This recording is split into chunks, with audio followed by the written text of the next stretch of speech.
In the past few decades, cars have got better and better fuel economy. New cars can get anywhere from 20, 30, 40, or even 50 miles per gallon. With the advancement of hybrid technologies, cars of course can get even better than that. So obviously there are a few reasons why car companies do this. For emissions regulations, fuel economy standards, and because consumers just want cheaper cars to run. But what if we didn't have to follow all those rules and regulations? What if we had free reign to build the least efficient engine in human history? This engine is single-handedly responsible for causing global warming. I'm actually unsure on that part, so don't quote me. What's up guys, Ryan here and welcome back to some more automation and of course BeamNG.Drive. So like I said, we are building the least efficient engine possible and we're gonna shove it into this body. You might be wondering why. I don't actually know. You could just wonder and continue to wonder, I guess. Alright, so least efficient engine possible. Like I said, cars get from 20 to 30% average efficiency, and we're going to get around 1%. If you guys don't really know what thermal efficiency is, which is what we're using to judge our engine's efficiency, it's pretty much how much heat energy the engine makes and converts that into mechanical energy. So for example, most real-life cars convert around 20 to 30% of their heat energy into mechanical energy. So we're going to make a car that's obviously way worse than that because our goal is to build the least efficient car ever. How do we build the least efficient car possible?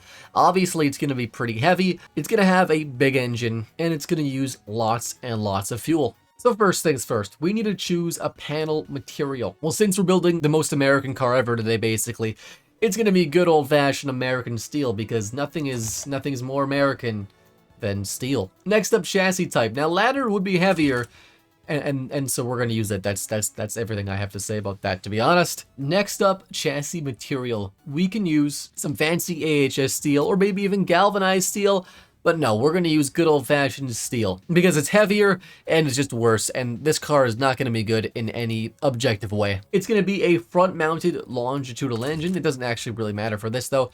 And it's going to be solid axles. Oh, wow, that's not looking good. Wow, that is... I'm just going to leave it on solid axles for now, actually. It's not going to look like this. It's going to look bad, but not this bad. Go ahead and just sort of yoink this down here to minus 15 quality. That's going to help out with things like adding weight. We're going to go ahead and make a new engine. We're going to call this thing America Reborn.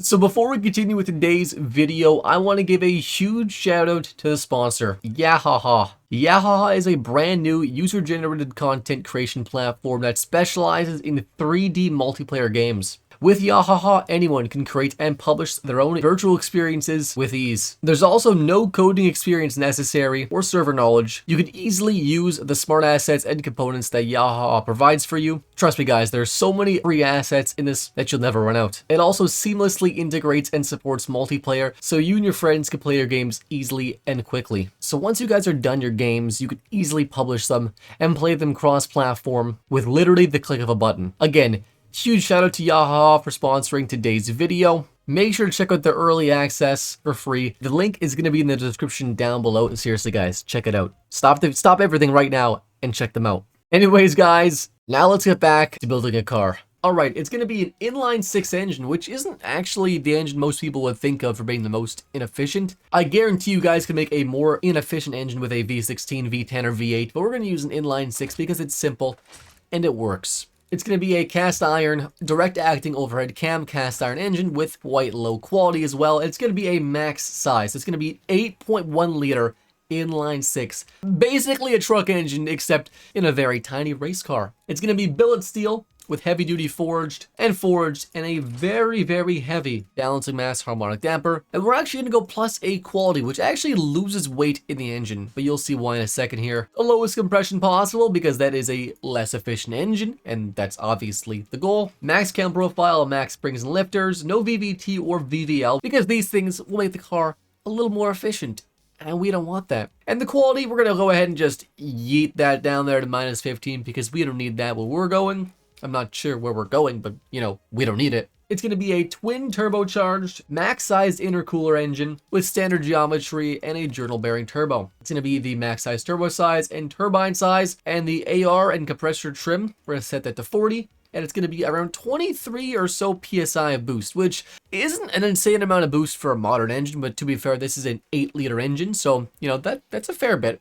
Now, it's going to be a carbureted engine because nothing says bald eagles like a carbureted engine. It's basically a race engine with carburetors, but the year's 2020.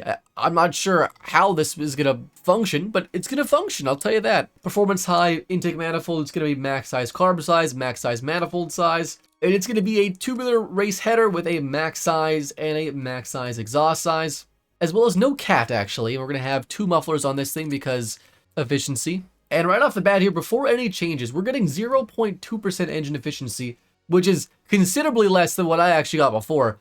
We're going to go ahead and minus 15 quality on the body because we don't actually need quality. Now, I don't know about you guys, but I definitely think this car deserves to have 4-wheel drive. And I don't mean all-wheel drive, I mean actual 4x4. This car is going to be a 4x4 car because we can. It's going to have an automatic gearbox, 10-speed, limited to about 90 or so kilometers an hour. Sounds pretty reasonable. The estimated top speed is 283 kilometers an hour, which, you know what, is fair. That's fair. Radial tires with a utility tire compound, so we can actually go off-roading in this thing potentially. It's going to be, of course, solid disc 6-piston max size and solid disc 6-piston max size to increase weight to make this thing just that much less efficient.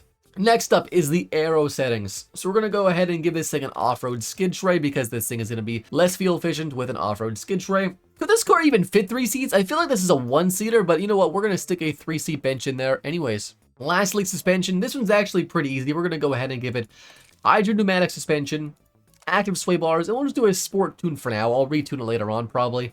It weighs 5,800 pounds, which is a lot of weight considering this car is smaller than a tiny Chevy Spark. And its overall fuel economy is a whopping 184 liters per 100 kilometers, which is about 1.3 miles per gallon. Now, that's nowhere near the finished product. We're going to get a much worse fuel economy in this car. It cost a very fair $92,000 for this beautiful piece of American steel. And if we go ahead into the trim body tab, we go to the advanced trim settings, we can go ahead and lower the car just a little bit because I want the car to actually ride a little bit properly. So I've actually went ahead and just modified the tires and wheels just a little bit so they fit inside the rear wheel wells just so they look good. And the engine is still there, so we might go ahead and actually hide the engine as well because the engine's probably a little bit too big, or maybe we'll have it there. I actually don't know exactly how this is going to look yet. So what we're going to do is actually go ahead and design the car, and we're going to tweak the car's engineering in a time-lapse. I want to try to get much worse fuel economy in this car, and hopefully sticking around the same efficiencies. The engine is 0.2% efficiency. If we could stay around there, I would like that. So we'll do that, and then we'll hop into BeamNG.Drive and see how this car drives.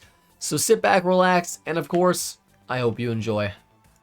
So we are starting the build from a very simple, it's going to be an 8.1 liter inline-6 race car, but also the least efficient car ever. I'm not sure why. It's going to be sort of an LMP1 style kind of car, or LMH kind of car, with these sort of rectangular headlights, this sort of front diffuser, I guess is what it's called, a back diffuser, as well as dual exhaust tips that are weirdly shaped. We're going to do that in just a second here, and now adding the taillights to the car, changing the wheels up just a bit, and pretty much cutting out the entire hood because the engine is massive, and we need to have room for it. Next up is adding all the decals all over the car, or as I like to pronounce it, decals, all over the car. It's very similar to realistic decals, or decals, but not quite obviously. Changing the blue to fit this sort of blue theme, and in front of us is the 2020 Maven Reverse Eco Concept, because it's the reverse of being eco.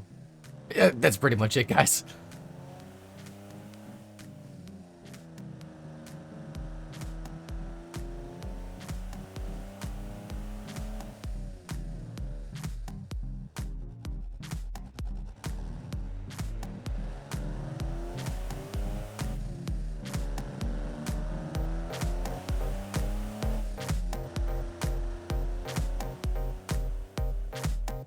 So we are here with this Maven race car. I did tweak the engine a lot, and I mean a lot, guys. The engine is, it's very similar. It's still an 8.1 liter. It's retuned though, so it makes a lot more power. The engine is slightly more efficient, which is a shame. It's actually, I think it's 0.9% thermal efficiency, but it makes 1,800 horsepower and 2,000 pound-feet of torque.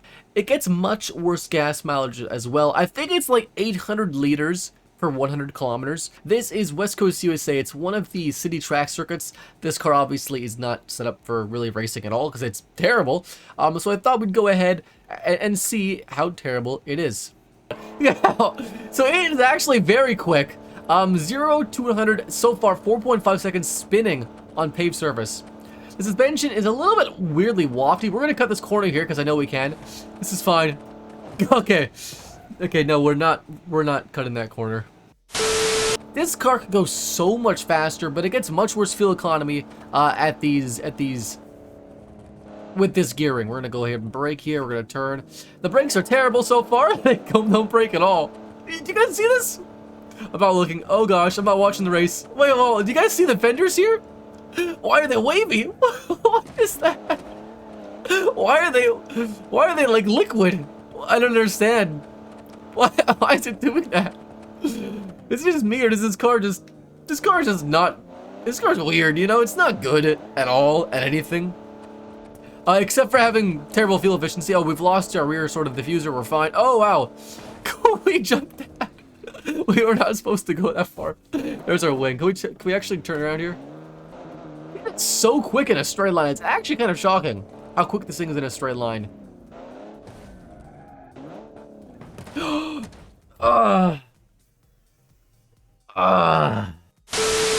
Alright, third time's the charm. We'll do this again. What if we do like a launch right here? It's just pretty fast. So 0 to 100 in 3.7 seconds, which is, by like any measurement, a quick car. Quicker than, you know, of course, a lot of supercars today still, I think, are right around the same speed as supercars. I like the tires are so comically large compared to like the rest of the car, because like the wheels are quite large. This car is so small. We're gonna brake here this time.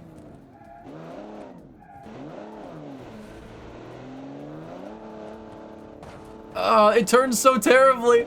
The last video, I tried to make like a really terrible car intentionally.